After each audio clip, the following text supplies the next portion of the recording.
தென்னிந்தியாவில் ஏதாவது ஒரு மாநிலத்திலே வரும் என்கிற எண்ணத்தில் சொல்லியிருப்பார். தமிழ்நாட்டில் அதற்கான வாய்ப்பே இல்லை என்பது அவருக்கே தெரியும். இன்னும் எதிர்க்கட்சிகள் தமிழ்நாட்டிலே உறுதியான எந்த நிலைப்பாட்டையும் எடுக்க முடியாமல் தடுமாறிக் கொண்டிருக்கின்றன. அதிமுகவும் இன்னும் ஒரு அணியை உருவாக்கவில்லை, பாஜகவும் ஒரு அணியை உருவாக்க முடியவில்லை. புதிதாக கட்சி தொடங்கியிருக்கிற நடிகர் விஜய் அவர்களும் ஒரு உறுதியான நிலைப்பாட்டை எடுத்ததாக தெரியவில்லை. அண்மையிலே முதல் பொதுக்குழு கூட்டத்திலே அவர் பேசியது, அதிமுகவோ பாஜகவோ இரண்டாவது பெரிய கட்சியாக இருக்க முடியாது, நான் தான் இரண்டாவது பெரிய கட்சி என்று கிளைம் செய்திருக்கிறார். ஆக பாஜக, அதிமுக, தவேக ஆகிய 3 கட்சிகளுக்கும் இடையில இரண்டாவது கட்சி யார் என்பதிலே தான் இப்போது தமிழ்நாட்டில் போட்டி நடந்து கொண்டிருக்கிறது. இந்த சூழலில் தேசிய ஜனநாயக முன்னணி ஆட்சி அமைக்கும் என்பது நகைச்சுவையாக இருக்கிறது. மகாராஷ்டிரா மாநிலத்தை வட மாநிலத்தோடு நாம் பார்ப்பதில்லை, அதுவும் கிட்டத்தட்ட தென்னிந்தியாவில் தான் இருக்கிறது. இந்த உணர்வு இப்போதுதான் தமிழ்நாட்டை தாண்டி பலருக்கும் உருவாகி வருகிறது.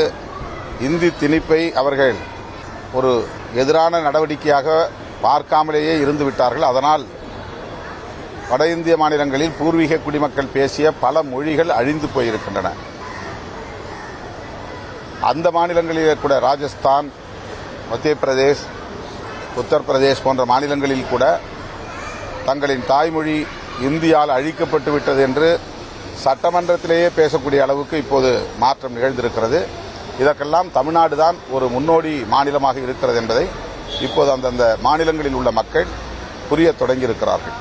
திமுக தலைமையிலான கூட்டணியில உறுதியா இருக்குன்னு சொல்றீங்க. விசிகாவுடைய நீண்டகால கோரிக்கை என்னன்னா ஆட்சியிலும் பங்கு அதிகாரத்தில் 2026 தேர்தல் முடிவுக்கு பிறகு திமுகவுடன் தொடர்ந்து பயணித்தால் அதற்கு என்ன நீண்ட காலம் இருக்கிறது.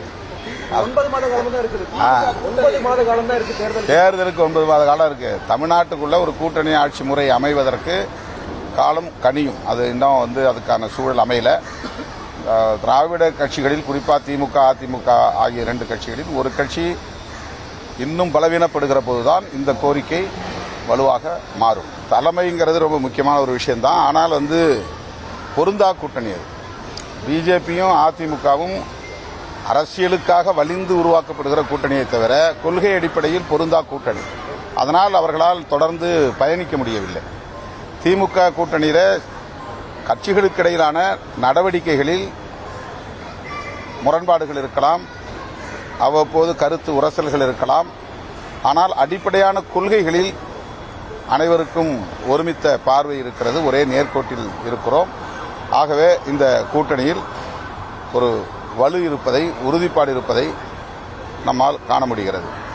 அதிமுகவுக்கும் பாஜகவுக்கும் மற்ற கட்சிகளுக்கும் இடையிலே இருக்கிற கூட்டணி அடிப்படையிலேயே கொள்கை பொருந்தா கூட்டணி.